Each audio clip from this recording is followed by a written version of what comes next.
اعوذ باللہ من الشیطان الرجیم بسم اللہ الرحمن الرحیم۔ اس سے پچھلی والی آیت میں یہ مضمون چل رہا تھا کہ اے نبی صلی اللہ علیہ وسلم آپ عفو اور درگزر سے کام لیں، ان کی باتوں پہ آپ صبر کریں، غصے کا اظہار نہ کریں، اور کبھی شیطان آپ کو وسوسے میں ڈال دے، کوئی ایسا کام آپ سے کروا دے جو مصلحت کے خلاف ہو تو اللہ تعالیٰ کی پناہ مانگیے۔ اور پھر اللہ نے قاعدہ بیان کیا کہ جو لوگ بھی پرہیزگار ہیں، جب شیطان کی طرف سے کوئی تصرف ہوتا ہے ان کے اوپر، تو اگر شیطان کے بہکاوے میں آ کے وہ کوئی غلطی کر بھی لیتے ہیں فَإِذَا هُمْ مُبْصِرُونَ، اچانک ان کو احساس ہو جاتا ہے اور ان کی بصیرت کی آنکھیں کھل جاتی ہیں۔ وَإِخْوَانُهُمْ يَمُدُّونَهُمْ فِي الْغَيِّ، آگے فرمایا اور جو شیطان کے دوست ہیں يَمُدُّونَهُمْ فِي الْغَيِّ، شیطان ان کو گمراہی میں گھسیٹتا چلا جاتا ہے۔ ثُمَّ لَا يُقْصِرُونَ، پھر وہ لوگ اس گمراہی میں کمی نہیں کرتے۔ کیا مطلب؟ شیطان کا بس تقریباً ہر ایک پہ چلتا ہے، لیکن پرہیزگار لوگ، انہیں احساس ہوتا ہے کہ ہم سے خطا ہوئی ہے، وہ توبہ کرتے ہیں، اللہ تعالیٰ سے معافی مانگتے ہیں اور اپنی اصلاح کر لیتے ہیں۔ لیکن جو شیطان کے دوست ہیں، شیطان کے بھائی ہیں، جو گناہوں سے بچنا چاہتے ہی نہیں ہیں، تو شیطان ان کو گناہوں میں دھکیلتا چلا جاتا ہے۔ یعنی پہلے وہ چھوٹا گناہ کرتے ہیں، پھر اس سے بڑا گناہ کرتے ہیں، ان کو احساس ہی نہیں ہوتا، پھر اس سے بڑا گناہ کرتے ہیں، اور ہوتے ہوتے وہ گناہوں کے دلدل میں بالآخر پھنس جاتے ہیں۔ پھر وہ کوتاہی نہیں کرتے، یعنی گناہ میں کمی نہیں کرتے، بلکہ ہر آنے والا دن ان کا پہلے سے بدتر ہوتا ہے۔ تو یہ بہت بڑی تنبیہ ہے، اس سے انسان کو احساس ہونا چاہیے کہ مجھے گناہ کر کے کیا ندامت ہوتی ہے، اور مجھے توبہ کی توفیق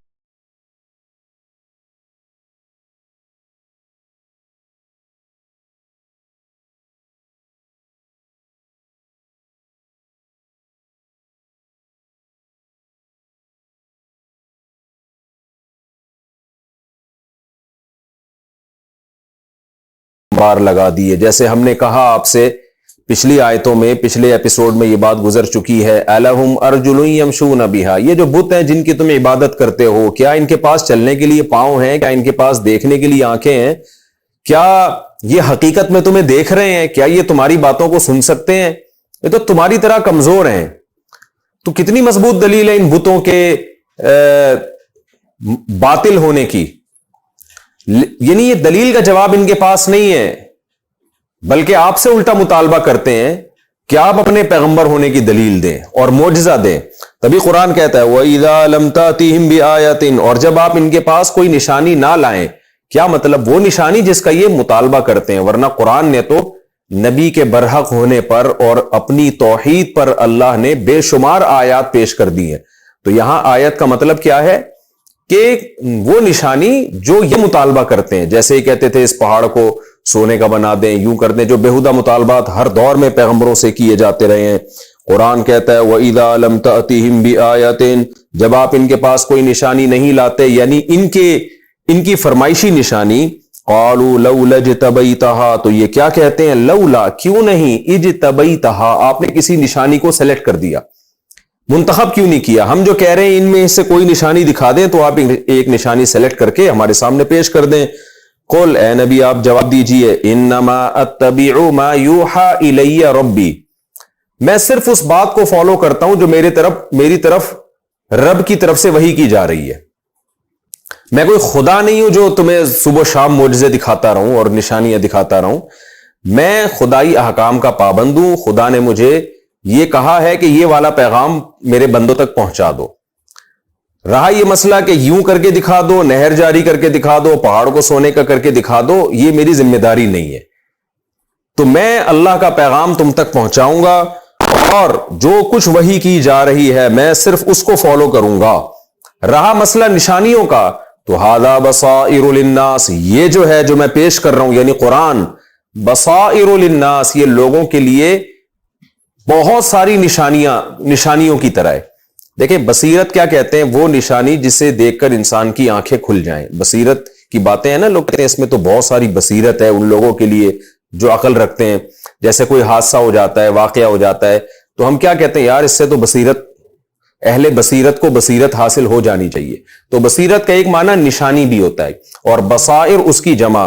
تو قرآن کہتا ہے ھذا بصائر من ربکم، یہ تمہارے رب کی طرف سے ایک نشانی نہیں، بصائر بے شمار نشانی ہے. یعنی یہ سے مراد یہ جو تعلیمات میں پیش کر رہا ہوں، یہ جو قرآن میں پیش کر رہا ہوں، یہ جو میں باتیں کر رہا ہوں، یہ ایک نشانی نہیں ہے، یہ بے شمار نشانیاں ہیں.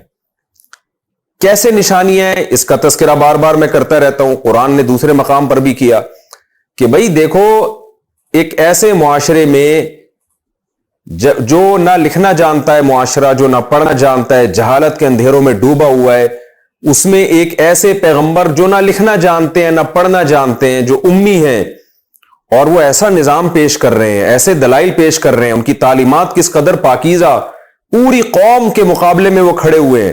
اور پھر قرآن آفاق عالم میں جو غور کرنے کا حکم دیتا ہے، دودھ کی مثال، شہد کی مثال، شہد کی مکھی کی مثال، تو قرآن ایک نشانی نہیں، بے شمار نشانیاں ہیں. لہذا جس نے ایمان لانا ہے اس کے لیے یہ نشانیاں کافی ہیں، اور جس نے ایمان نہیں لانا تو نبی کو گویا تسلی دی جا رہی ہے، اس کے سامنے آپ دلائل کے انبار لگا دیں، وہ اس میں بھی تعویل کر لے گا، وہ کہہ دے گا یہ جادو ہے. تو ایسے شخص کا کیا علاج ہے؟ اس لیے قرآن کہتا ہے ھذا بصائر من ربکم، یہ جو قرآن ہے یہ تمہارے رب کی طرف سے بصیرت نہیں، بہت ساری بصیرتیں ہیں، بہت ساری نشانیوں کی طرح ہے. وہدن، اور یہ ہدایت بھی ہے، اس میں تمہیں سیدھا راستہ بھی دکھایا جا رہا ہے. جس راستے کو تم فالو کر رہے ہو نا، عقل سے سوچو گے وہ راستہ تمہیں غلط لگے گا. جو راستہ قرآن پیش کر رہا ہے عقل سے سوچو گے تمہیں وہ راستہ صحیح لگے گا. صحیح راستے کی طرف رہنمائی کرنا یہ خود ایک بہت بڑی نشانی ہے. اور وَرَحْمَةٌ، اور یہ رحمت بھی ہے، لِقَوْمٍ يُؤْمِنُونَ، ان لوگوں کے لیے جو ایمان لانا چاہتے ہیں، جو دلائل میں غور کر کے چاہتے ہیں کہ ہمیں حق ملے تو ہم صحیح بات پر ایمان لے آئیں، ان کے لیے یہ قرآن کافی ہے. اور جو چاہتے ہی نہیں ہیں، وہ اندھے اور بہروں کی طرح بن چکے ہیں، تو اے نبی آپ ان کو معجزے بھی دکھائیں گے تو وہ ایمان نہیں لے کر آئیں گے. وَإِذَا قُرِئَ الْقُرْآنُ، اب چونکہ قرآن نے کہا کہ یہ قرآن نشانیاں ہیں، تو آگے قرآن ہی کا ایک ادب بیان کر رہا ہے کہ قرآن کا اثر کن لوگوں پر ہوتا ہے. اگر آپ اس کو مزاح کی نیت سے سنیں گے، آپ سیریس ہو کے نہیں سنیں گے، یا آپ سرے سے سنیں گے ہی نہیں، اپنے کانوں میں انگلیاں ٹھوس لیں گے، تو پھر آپ پر کوئی اثر نہیں ہوگا، پھر آپ کو یہ قرآن نشانی کے طور پہ نظر نہیں آئے گا. اس لیے قرآن کہہ رہا ہے وَإِذَا قُرِئَ الْقُرْآنُ، جب قرآن کی تلاوت کی جائے، فَاسْتَمِعُوا لَهُ، تو اس قراءت کو غور سے سنا کرو، اللہ کی کلام کو غور سے سنا کرو. وَأَنصِتُوا، اور خاموش رہا کرو. لَعَلَّكُمْ تُرْحَمُونَ، شاید تم پر رحم کر دیا جائے. وہ رحم کیا ہے؟ تمہیں سیدھا راستہ نظر آ جائے، تمہیں نیک عمل کی توفیق مل جائے. تو چونکہ یہ قرآن نشانی ہے تو قرآن کہہ رہے ہیں ان لوگوں کے لیے جو غور سے سنتے ہیں اور خاموش رہتے ہیں. اس آیت کے بارے میں بہت ساری روایتیں ہمیں ملتی ہیں، اور بہت مختلف روایتیں ملتی ہیں کہ اس آیت کا شان نزول کیا ہے. بعض صحابہ سے منقول ہے کہ یہ خطبے کے بارے میں نازل ہوئی کہ جمعے کا جب خطبہ پڑھا جائے اور اس میں قرآن کی تلاوت ہو تو خاموشی سے سنو، اس میں بات چیت نہ کرو. بعض حضرات نے کہا، جیسے عبداللہ بن مسعود رضی اللہ تعالیٰ عنہ، انہوں نے کہا کہ امام جب قراءت کر رہا ہو نماز میں تو اس کے پیچھے قراءت کو خاموشی سے سنا جائے، امام کے پیچھے قراءت نہ کی جائے. جیسے کہ امام ابو حنیفہ رحمہ اللہ تعالیٰ کی رائے ہے کہ امام جب تلاوت کر رہا ہے چاہے سورہ فاتحہ ہی پڑھ رہا ہو تو آپ نہ پڑھیں. بلکہ اس آیت کی بیس پر جو حنفی فقہاء ہیں وہ اس طرف گئے ہیں کہ اس آیت نے امام کے پیچھے تلاوت کو حرام کر دیا. لہذا جن حدیثوں میں ہمیں پتہ چلتا ہے کہ امام کے پیچھے فاتحہ پڑھی جائے گی وہ حدیثیں ان آیتوں سے منسوخ ہیں. خیر فقہی اختلاف ہے، یہ امام شافعی اس کا دوسرا مفہوم بیان کرتے ہیں، امام احمد کچھ اور مفہوم بیان کرتے ہیں، جیسے کہ فقہا کا اختلاف ہوتا ہے. تو مختلف روایتیں ہیں. اب بعض نے تو یہ ترجیح دی ہے کہ نہیں جی خطبے کے بارے میں ہے یہ، بعض نے کہا نہیں یہ امام کے پیچھے فاتحہ کے بارے میں، بعض نے کچھ کہا، بعض نے کچھ کہا. لیکن جو اس میں دلیل کے لحاظ سے جو سب سے مضبوط بات ہے وہ مضبوط بات یہ ہے کہ سب، یعنی خطبہ بھی اس میں شامل ہے، نماز میں قرات بھی اس میں شامل ہے، اور جب بھی تلاوت کسی محفل میں کی جائے گی سنانے اور سننے کی نیت سے تو وہ مجلس بھی اس میں داخل ہے. حضرت مولانا اشرف علی تھانوی رحمہ اللہ تعالیٰ نے بہت ساری روایات جمع کر کے جو اس میں تطبیق دی ہے وہ یہی تطبیق دی ہے کہ ایک تو ہوتا ہے کہ کہیں قرآن مجید کی تلاوت ہو رہی ہو، ایک آدمی اپنے طور پہ پڑھ رہا ہے، کوئی محفل نہیں لگی ہے تلاوت سننے اور سنانے کی، اپنے طور پر جیسے لوگ تلاوت کر رہے ہوتے ہیں، تو ایسی تلاوت کا سننا واجب نہیں ہے، کیونکہ وہ اپنے طور پہ پڑھ رہا ہے، خود تلاوت کر رہا ہے۔ اگر اس تلاوت کے سننے کو اور خاموش رہنے کو واجب قرار دیا جائے تو اس میں بہت حرج ہے۔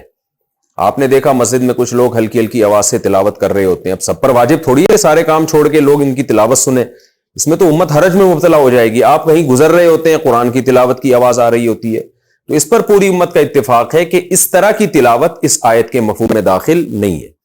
لیکن وہ تلاوت جس میں تلاوت کرنے والے کا مقصد آپ کو سنانا ہے اور نصیحت کی محفل ہے، آپ بیٹھے ہیں اس میں سننے کے لیے، ایک نصیحت کا ماحول قائم ہے، تو ایسے موقع پہ جہاں سننے سنانے کے لیے بیٹھا جائے گا تو وہاں قرآن کہتا ہے پھر خاموشی سے سننا ہے تاکہ تمہارے دل پہ اثر ہو، چاہے نماز ہو چاہے جمعے کا خطبہ ہو۔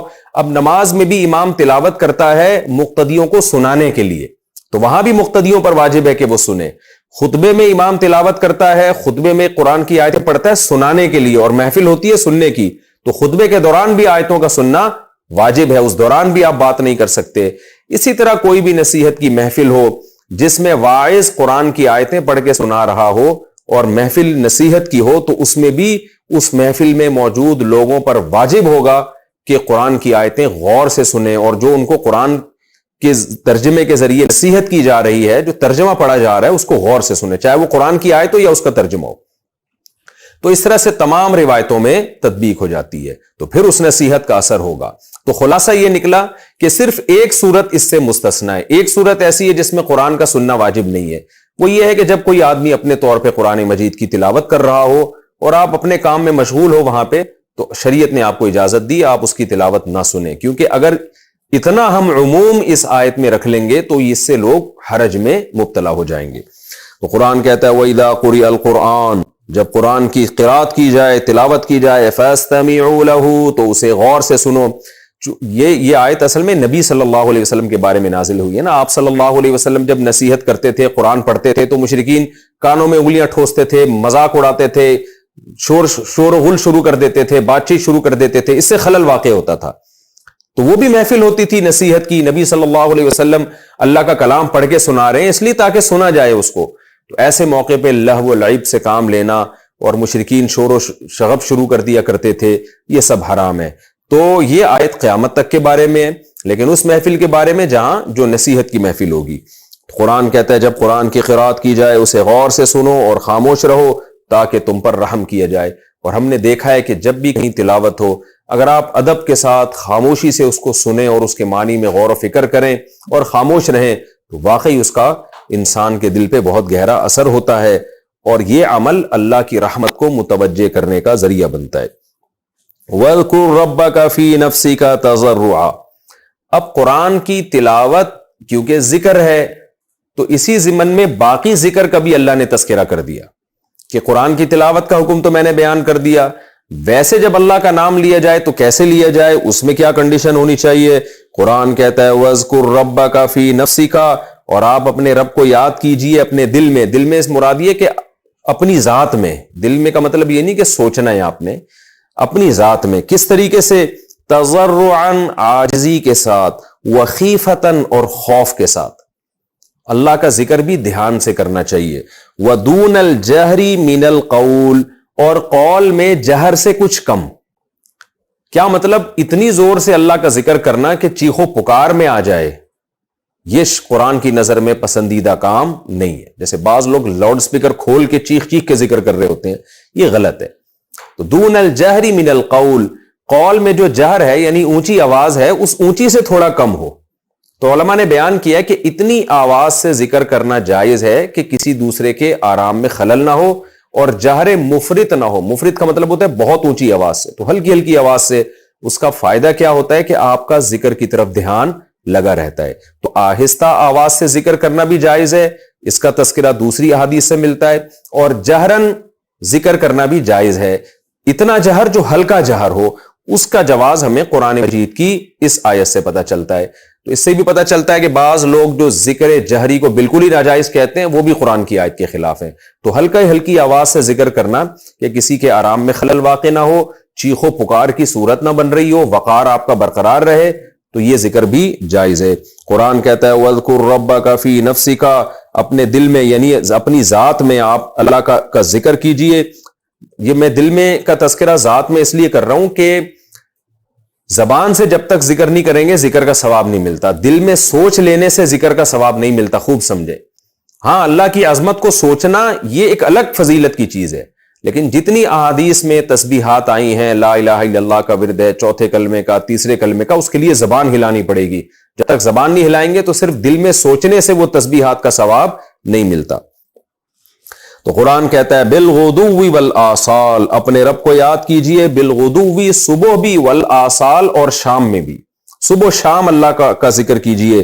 ولا تکن من الغافلین, اور غافلین میں سے نہ ہو جائیں, اللہ کو ہر وقت یاد رکھا جائے.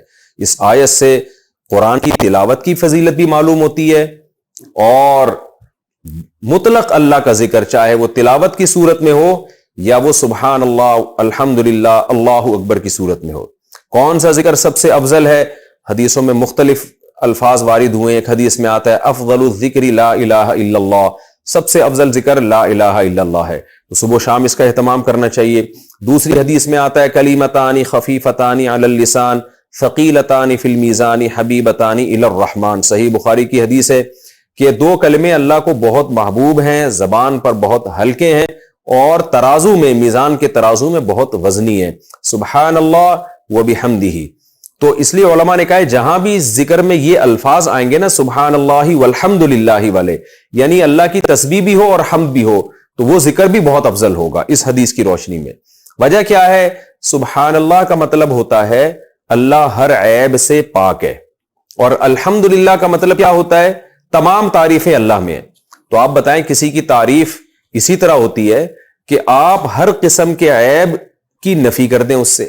جب ہم دنیا میں کسی کی تعریف کرتے ہیں تو یہ بھی کہتے ہیں کہ یہ اس میں یہ برائی بھی نہیں ہے, اس میں یہ برائی بھی نہیں ہے, اس میں یہ برائی بھی نہیں ہے, لیکن اس سے تعریف کامل نہیں ہوتی. پھر ہم اس کی اچھائیوں کو بھی ہائی لائٹ کر رہے ہوتے ہیں. تو اگر صرف کسی کی اچھائی بیان کی جائے, اس میں یہ وہم ہوتا ہے ٹھیک ہے بھئی اچھائیاں تو ہیں لیکن ہو سکتا ہے برائیاں بھی ہوں اس میں, اور اگر کسی میں صرف یہ کہا جائے کہ اس میں یہ برائیاں نہیں ہیں, تو ہو سکتا ہے بھئی برائیاں نہ ہو لیکن یہ بھی تو ممکن ہے اچھائیاں بھی نہ ہو.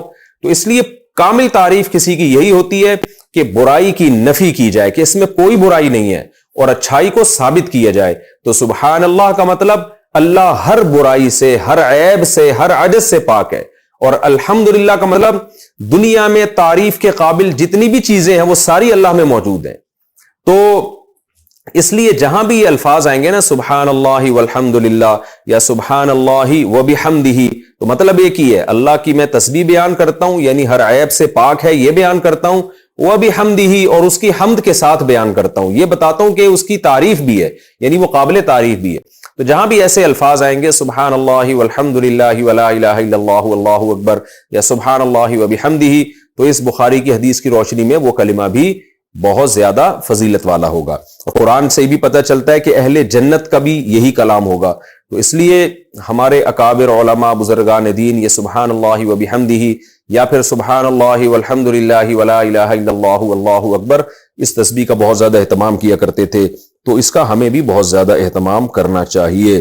تو قرآن کہتا ہے وَاذْكُرْ رَبَّكَ فِي نَفْسِكَ تَضَرُّعًا وَخِيفًا, عاجزی کے ساتھ, خوف کے ساتھ اللہ کی تسبیح بیان کیجئے, اس کا ذکر کیجئے, تھوڑا اونچی آواز سے کچھ کم, اور صبح اور شام.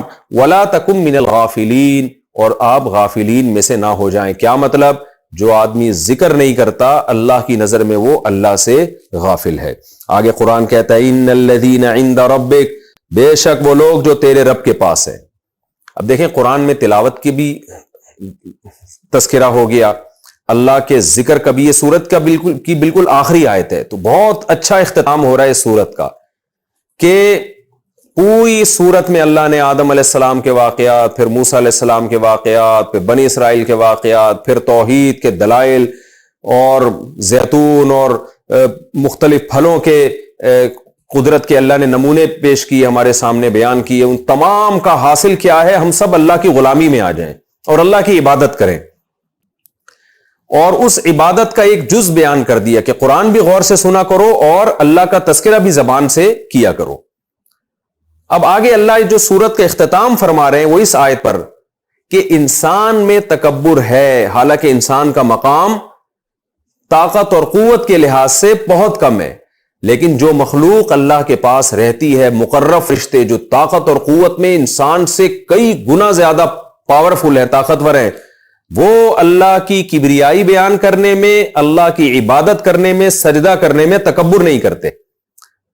تو انسان تو مٹی کا بنا ہوا ہے، ناپاک پانی کا بنا ہوا ہے، وہ کیوں کبر کر رہا ہے اللہ کی عبادت کرنے میں؟ آج دیکھ لینا ہمارے جو لبرل لوگ ہیں، ان کو نماز پڑھتے ہوئے صرف یہ نہیں ہے کہ سستی ہوتی ہے، وہ نماز کو فضول سمجھتے ہیں۔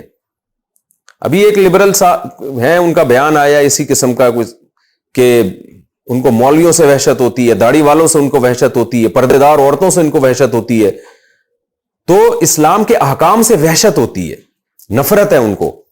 یہ تکبر ہے کہ جس خدا نے آپ کو ان احکام کو فالو کرنے کا حکم دیا، آپ اس خدا کو اپنی زندگی سے نکال رہے ہیں، آپ کو اس کے حکم کو فالو کرنے میں عار محسوس ہو رہی ہے۔ تو قرآن کہتا ہے ان الذین عند ربک، اے لوگو اگر تم میرا ذکر نہیں کرتے، مجھے یاد نہیں کرتے، مجھے سجدہ نہیں کرتے، میرے احکام کو فالو نہیں کرتے، کوئی بات نہیں، ان الذین عند ربک، وہ لوگ جو تیرے رب کے پاس ہیں، یعنی مقرب فرشتے، لا یستکبرون عن عبادتہ، وہ اللہ کی غلامی اور اس کی عبادت میں کبر محسوس نہیں کرتے، حالانکہ وہ انسان سے بہت زیادہ طاقتور بھی ہیں اور فی الحال ان کا قرب بھی اللہ سے بہت زیادہ ہے۔ تو جو جتنا اللہ سے قریب ہوگا اس وقت کے لحاظ سے تو وہی افضل ہوگا، اس فضیلت میں، قرب کے اعتبار سے، اللہ کے دربار میں ہونے کے اعتبار سے وہ بھی وہ تکبر نہیں کرتے۔ وَيُسَبِّحُونَهُ، اور وہ اللہ کی پاکی بیان کرتے رہتے ہیں، وَلَهُ يَسْجُدُونَ، اور وہ اسی کے لیے سجدہ بھی کرتے ہیں۔ اللہ کی اتنی مخلوق ہے، حدیث میں آتا ہے رسول اللہ صلی اللہ علیہ وسلم نے فرمایا اطت السماء وحق لها ان تئط، کہ آسمان فرشتوں کے بوجھ سے چرچرا رہا ہے، اور آسمان کو چاہیے کہ وہ چرچرائے۔ چرچرانے کا مطلب کیا ہوتا ہے؟ جب کسی چیز پہ بہت زیادہ بوجھ ہوتا ہے نا تو چوں چوں کی آوازیں آ رہی ہوتی ہیں۔ آپ نے دیکھا ہوگا چارپائی پہ بہت زیادہ بوجھ ہو تو ایسے اس کے کھچنے کی آواز آتی ہے، تو آسمان بھی چرچرا رہا ہے۔ آپ نے فرمایا کہ ایک بالش جگہ بھی آسمان میں ایسی نہیں ہے جہاں کسی فرشتے کا سر سجدے میں موجود نہ ہو۔ تو اتنی زیادہ فرشتے اللہ کی عبادت کرتے ہیں۔ حدیث میں آتا ہے روزانہ 70,000 فرشتے بیت اللہ کا طواف کرتے ہیں، ایک روایت میں آتا ہے، اور جو ایک دفعہ کر لیتا ہے دوبارہ اس کا نمبر نہیں آتا۔ بہت مخلوق ہے اللہ کی، بڑی طاقتور ہے، وہ سب اللہ کی حمد و ثنا کرتے ہیں، اس کو سجدہ کرتے ہیں، اور اس میں وہ تکبر محسوس نہیں کرتے۔ اور انسان جو ایک غلیظ ناپاک پانی سے بنا، جس کی اس لحاظ سے 2 ٹکے کی اوقات نہیں ہے کہ انتہائی کمزور سمندر، اللہ تھوڑا سا اس کی لگام چھوڑ دے تو سمندر اس کو کھا جائے، تھوڑا سا زمین کو ہلا دے تو زمین اس کو کھا جائے، لیکن کتنے دنیا میں لوگ ایسے ہیں جو تکبر کرتے ہیں اور اللہ کی عبادت میں عار محسوس کرتے ہیں۔ تو ان آیتوں پر اختتام کیا گیا، جس کا حاصل یہ ہے کہ جب اللہ کی ایسی مخلوق اللہ کی کبریائی بیان کرتی ہے تو انسان کو بھی چاہیے وہ اللہ کی عبادت بھی کرے، نماز کی صورت میں اللہ کے سامنے سجدہ بھی کرے، اور زبان سے بھی اللہ کی توحید بیان کرے اور اللہ کی کبریائی بیان کرے۔